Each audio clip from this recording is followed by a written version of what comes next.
Finally, King George III had had enough, and in April 1766, the act was repealed. Americans rejoiced at their first show of power. The British were smarting from their defeat, however, and the following year they sneaked in another series of indirect taxes, known as the Townshend system. Clearly, they had underestimated their enemy. Adams went to war. As he had with the Stamp Act, he wrote countless articles on the nature of the taxes the English had tried to disguise, once again stirring up anger. He also organized further demonstrations by the Sons of Liberty, now more menacing and violent than ever. In fact, the English were forced to send troops to Boston to keep the peace. This had been Adams's goal all along. He had ratcheted up the tension. Belligerent encounters between the Sons of Liberty and the English troops put the soldiers on edge. And finally, a nervous group of them fired into a crowd, killing several Bostonians. Adams called this the Boston Massacre and spread fiery word of it throughout the colonies. With the people of Boston now bubbling with anger, Adams organized another boycott. No citizen of Massachusetts, not even a prostitute, would sell anything to British soldiers. No one would rent them lodgings. They were shunned in the streets and taverns. Even eye contact was avoided. All of this had a demoralizing effect on the British soldiers. Feeling isolated and antagonized, many of them began to desert or find ways to be sent home. News of the problems in Massachusetts spread north and south. Colonists everywhere began to talk about Britain's actions in Boston, its use of force, its hidden taxes, its patronizing attitude. Then, in 1773, Parliament passed the Tea Act. On the surface, a rather harmless attempt to solve the economic problems of the East India Company by giving it a virtual monopoly on the sale of tea in the colonies.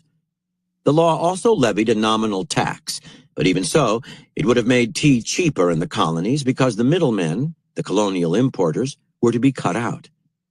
The Tea Act, however, was deceptive in its effect and confusing, and Adams saw in it a chance to apply the coup de grace. It would ruin many colonial tea importers, and it did include a hidden tax, yet another form of taxation without representation. In exchange for cheaper tea, the English were making a mockery of democracy. In language more fiery than ever, Adams began to turn out articles opening up the old wounds from the Stamp Act and the Boston Massacre.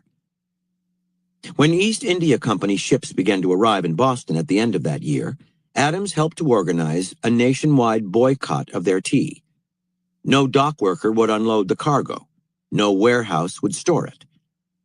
Then one night, in mid-December, after Adams had addressed a town meeting about the Tea Act, a group of members of the Sons of Liberty, disguised as Mohawk Indians, body paint and all, erupted in war whoops, charged to the wharves, boarded the tea ships, and destroyed their cargo, cutting open the cases of tea and pouring them into the harbor. All of this done with great revelry. This provocative act, which later became known as the Boston Tea Party, was the turning point. The British could not tolerate it and quickly closed down Boston Harbor and imposed military law on Massachusetts. Now all doubt vanished. Pushed into a corner by Adams, the British were acting just as tyrannically as he had prophesied they would. The heavy military presence in Massachusetts was predictably unpopular, and it was only a matter of months before violence erupted.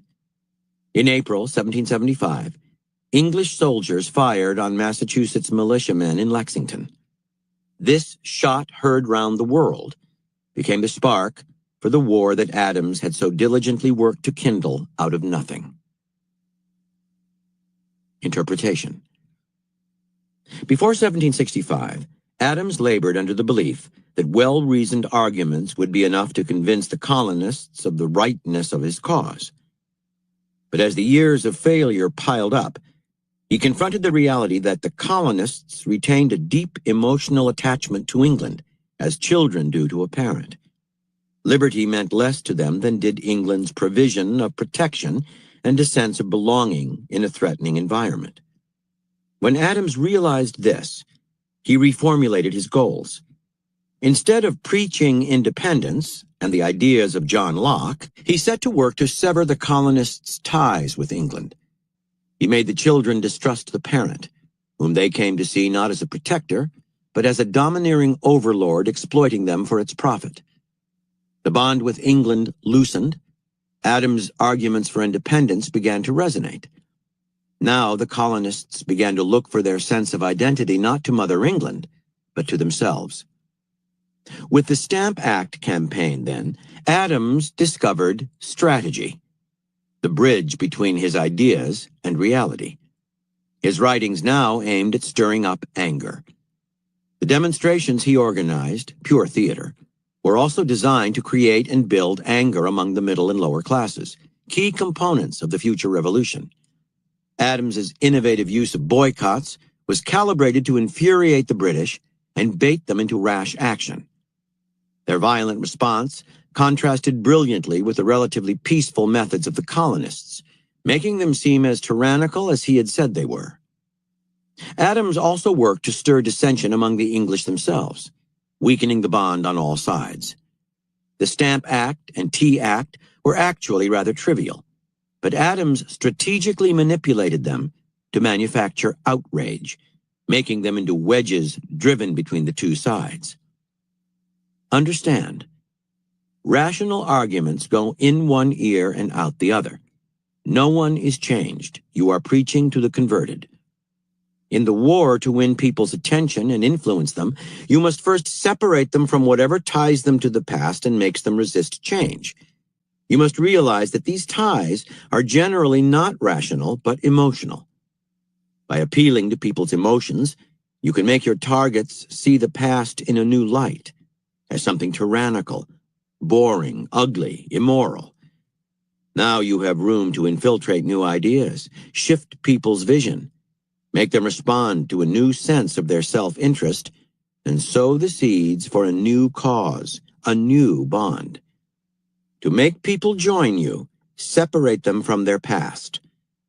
When you size up your targets, look for what connects them to the past, the source of their resistance to the new. A joint is the weakest part of any structure. Break it, and you divide people internally, making them vulnerable to suggestion and change. Divide their minds in order to conquer them. By Colonel Ardent Dupic. Make the enemy believe that support is lacking. Cut off, flank, turn, in 1,000 ways make his men believe themselves isolated.